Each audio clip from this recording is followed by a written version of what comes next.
for this one group I'm a part of, and they brought up the term trust deficit as a concept in digital marketing, and how it's the exact same thing you talked about that Melissa mentioned as well. And that is, when we trust people, we buy from them because we hope, I think at an innate level, that they're going to help us, that there's at least our best interest is somewhere factored into there.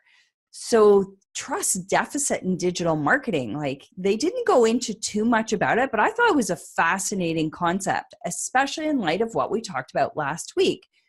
And I fully agree that I need to trust somebody before I'm going to turn my money over to them and see how they can help me. So what do you think, Matt? Where do you sit on this? Do you side more with Melissa or with this other guy that you were talking with?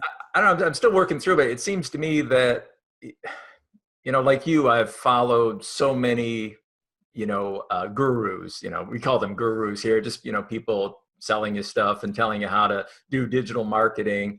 And those are the people I don't ever hear the word trust said when they're mentioning sales.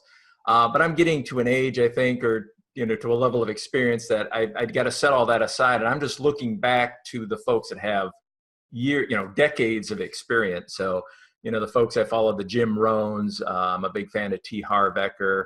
And Harv Eker is another one that trust. That's when he's teaching people, how do you get people's attention? How do you get them to buy the solution you might have? Trust is major in how he describes it. So maybe it's just not a generational thing, but maybe those who have years of, many years careers as marketers in the business world know that trust is important. And those who started in the digital marketing world, maybe that's their only experience, just don't use that phrase so much.